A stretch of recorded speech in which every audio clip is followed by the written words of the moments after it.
आदाब, न्यूज़ीरा 24/7 में आपका खैर मकदम है। मैं मोहम्मद रफीक इस वक्त मौजूद हूँ डिस्ट्रिक्ट कठुआ, तहसील लोहाई मलार और विलेज मलाड़ में। यहाँ पर हमारा विजिट करने का मकसद ये है कि इन लोगों ने हमें यहाँ पर बुलाया कि हमें काफी दुश्वारियों का, काफी मुश्किलात का है जो सामना वो करना पड़ रहा है। आइए इनसे जानते हैं क्या इनको मुश्किलात का जो है वो सामना करना पड़ रहा है। तो सर बहुत बहुत स्वागत है आपका न्यूज़ीरा 24/7 में। आप अपना नाम बताएं।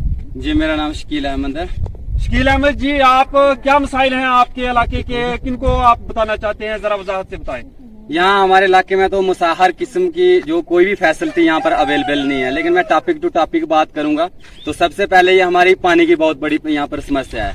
जो ये पे लाइनें बिछी हुई हैं, बहुत पुरानी लाइनें बिछी हुई हैं, टूटी फूटी लाइनें हैं। तो यहाँ पर पानी की तो बिल्कुल ही वो कोई है ही नहीं है कि पानी आ सके। आएगा कहाँ से, वो पत्नी कब की लगी हुई है, टूटी हुई है, किसी ने ठीक की नहीं।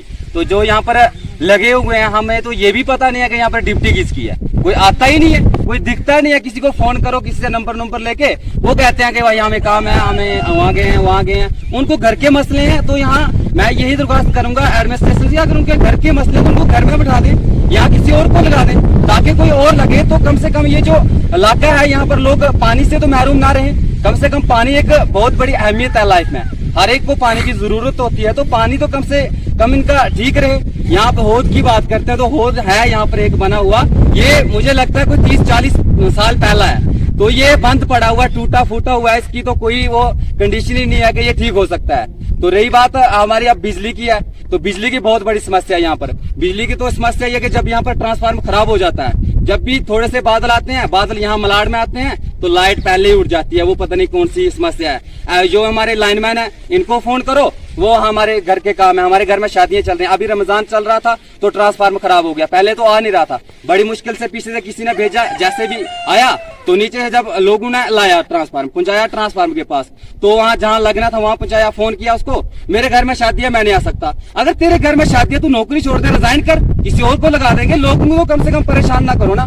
तो एक और ट्रांसफार्मर है जो हमारे इधर पास में ही पड़ा हुआ है, किसी के घर में पड़ा है।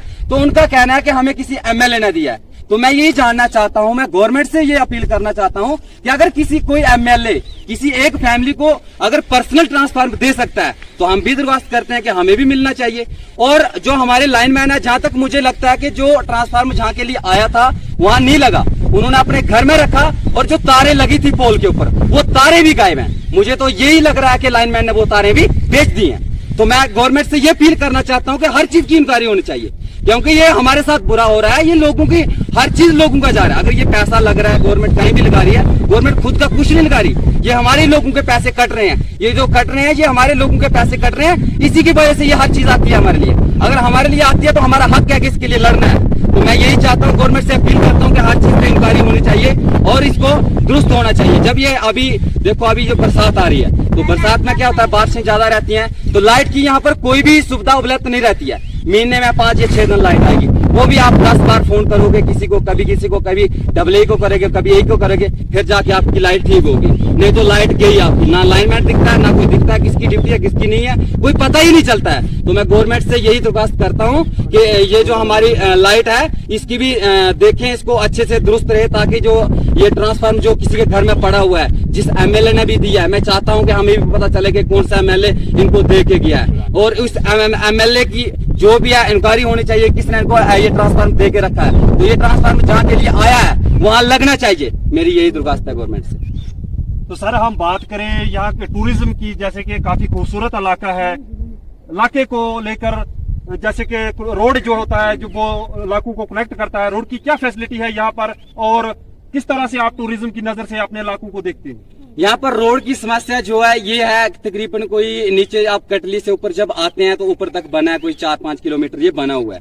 तो वहाँ भी कच्चा ही रोड है, कोई वो नहीं है कि हाँ के लुक वगैरह पड़ी है, कुछ भी नहीं है। उसके आगे जो लगी हुई थी मशीन वो बंद हो गई है, कि कोई बोल रहा है किसी ने स्टेयर लगवा दिया, कोई कुछ बोल रहा है। तो मैं गवर्नमेंट से ये दरख्वास्त करता हूँ कि ये रोड बहुत देर पहले का बन रहा है, तो मैं चाहता हूं कि इसको जल्दी से जल्दी इसका काम जो है ये खत्म किया जाए, जहां तक भी है, ताकि हमारा इलाका जो है ये खूबसूरत है। यहाँ लोग उधर जाते हैं, पत्नीटॉप में जाते हैं, कश्मीर में जाते हैं, तो हमारा इलाका भी उससे कम नहीं है।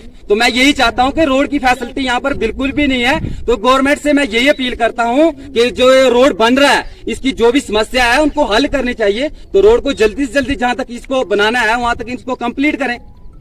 सर बात करूं मैं इस रोड की, ये जो कटली से यहाँ देरीगला के लिए बन रहा है तो काफी सुस्त रफ्तार से, कछुआ वाली चाल से बन रहा है। इससे बाद में काम लगा बनी टू धमान के लिए, वो टेंडर जो है पूरा हो गया। तो इस रोड के बारे में आप क्या कहेंगे और किस तरह से ये रोड आपके लिए फायदेमंद है? हमारे लिए फायदेमंद कहाँ से साबित होगा जब ये बन ही नहीं रहा है। कटली से देरीगला ये कोई ज्यादा फासला नहीं है, बहुत देर पहले का काम लगा हुआ है। हम छोटे छोटे होते स्कूल में जाते थे तो ये काम लगा हुआ था, अभी तक भी ये काम बंद नहीं हुआ और अभी तक भी ये जहाँ तक इसको पहुंचना था मुकम्मल नहीं हुआ है, अभी भी आधे रास्ते में ही पड़ा है। तो मैं यही गवर्नमेंट से ये पूछना चाहता हूँ कि अगर इसको बनाना नहीं था तो काम शुरू क्यों किया? लोगों को हौसला क्यों दिया कि हाँ आपके लिए हम रोड दे रहे हैं? नहीं देते तो अच्छा था। सर बात करें हम रोड की तो रोड का भी सुनने में आया है काफी टाइट रोड है, नीचे जो बना हुआ कटली से ऊपर रोड बना काफी टाइट है। तो ऐसे में आप क्या कहेंगे? हाँ ये तो बात बिल्कुल सही है कि बिल्कुल वो मतलब बिल्कुल तंग रोड है। अगर गाड़ी वहां पर अगर बड़ी गाड़ी कोई गलती से लेके आ गया तो किसी मोड़ पे अगर गाड़ी चली गई तो कोई भी मेरे हिसाब से बचेगा नहीं, क्योंकि रोड की हालत ही वैसी है। तो कच्चा रोड है, क्या कहेंगे? अभी तो कोई देखता नहीं उसको, अभी तो बंद पड़ा हुआ है काम।